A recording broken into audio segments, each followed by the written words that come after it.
ఒక శక్తిపీఠం, అక్కడ దేవి విగ్రహం ఉండదు. కానీ వేలాది మంది భక్తులు ప్రతిరోజు అక్కడికి ఎందుకు వస్తున్నారు? ప్రయాగరాజ్లోని అలోపిదేవి ఆలయం రహస్యం ఇదే. త్రివేణి సంగమానికి సమీపంలో ఉన్న ఈ అలోపిదేవి ఆలయం 51 శక్తిపీఠాలలో ఒకటిగా భావిస్తారు. ఇక్కడ దేవి విగ్రహం ఉండదు.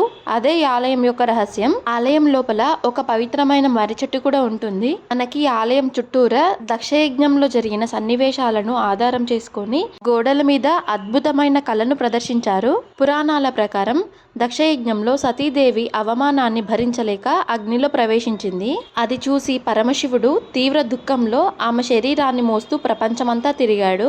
విష్ణుమూర్తి సుదర్శన చక్రంతో ఆ శరీరాన్ని విభజించాక ఆ భాగాలు పడిన ప్రదేశాలే ఈ శక్తిపీఠాలు. మొత్తం 51 శక్తిపీఠాలు ఉన్నాయి. అందులో 18 చాలా పవర్ఫుల్. వాటినే అష్టాదశ శక్తిపీఠాలు అంటారు. అందులోని ఒక శక్తిపీఠమే ఈ అలోపిదేవి ఆలయం. అలోపి అంటే అదృశ్యమైనది, నిరాకారమైనది, అంటే రూపం లేనిది. ఇక్కడ సతీదేవి చివరి అవశేషం పడి అదృశ్యమైందంట. అందుకే ఈ ప్రదేశాన్ని అలోపిదేవి అని పిలుస్తారు.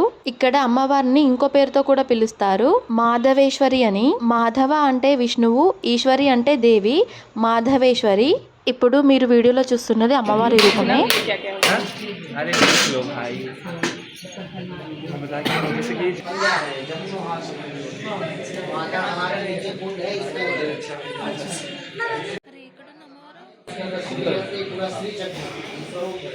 इसलिए इनका नाम आलोक शंकरी है। आलोक मतलब अदृश्य निराकार। इसी को प्रचार यही है। విన్నారు కదా? అర్థం కాకపోతే మళ్ళీ ఒకసారి వెనక్కి చూడండి, అర్థమవుతుంది. క్లియర్గా వినండి, వాల్యూమ్ ఎక్కువ పెట్టుకొని వినండి. పూజారి ఏం చెప్తున్నారంటే ఇక్కడ అమ్మవారు శ్రీచక్ర రూపంలో అదృశ్య రూపంలో ఉంటారు. ఇక్కడ డోలి రూపం, ఉయ్యాల రూపంలో కనిపిస్తుంది కదా, అదే అమ్మవారు అనమాట. నేను ఫస్ట్ కన్ఫ్యూజ్ అయ్యాను అసలు అమ్మవారు ఇక్కడ అని చెప్పి. ఇంకో స్పెషాలిటీ ఏంటంటే కింద అమ్మవారి శరీర అవశేషం పడిన చోట ఒక నీటి ఊట ఏర్పడిందంట. దాన్ని కప్పి ఉంచే అలా పెట్టారు. ఒకసారి వీడియో వెనక్కి కంప్లీట్ గా చూడండి. నేను చెప్పినవన్నీ మీకు అర్థమవుతాయి మళ్ళీ ఒకసారి క్లియర్గా చూస్తే. 18 మహాశక్తిపీఠాలలో విగ్రహం లేని ఏకైక క్షేత్రం ఇదే. ఇక్కడ కేవలం ఒక ఊయలను, డోలి మాత్రమే అమ్మవారి రూపంగా పూజిస్తారు.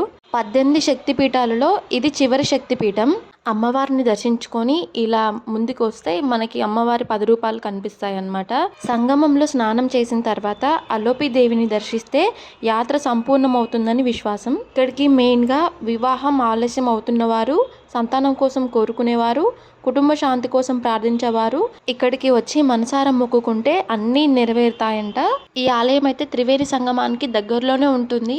ఇలా అమ్మవారిని దర్శించుకొని బయటికి వచ్చిన తర్వాత షాపింగ్ ఏరియా అయితే ఇలా ఉంటుంది. మేము ఇక్కడ ఏం తీసుకున్నానో చూపిస్తాను పదండి. నేను వచ్చేసి ఇక్కడ బ్యాంగిల్స్ తీసుకున్నాను, చాలా బాగున్నాయి. మనతో కంపేర్ చేస్తే ఇక్కడ ప్రైస్ కూడా చాలా తక్కువ అనిపించింది, అందుకే చాలా పేర్సే తీసుకున్నాను. ఇప్పుడు వీడియోలో చూపిస్తున్నది కేవలం 50 రూపాయలు మాత్రమే. అవన్నీ 50 రూపాయలే, ఇవి చూపిస్తుంది కూడా 50 రూపాయలే. వీడియో వచ్చేసి ఇంతేనండి. ఈ ఆలయం గురించి మీరు ముందే ఎప్పుడైనా విన్నారా, లేదా ఇప్పుడే ఈ వీడియో చూసి తెలుసుకుంటున్నారా? కామెంట్ చేయండి. అలాగే వీడియో చూసిన తర్వాత లైక్, సబ్స్క్రైబ్ చేయడం మాత్రం మర్చిపోవద్దు.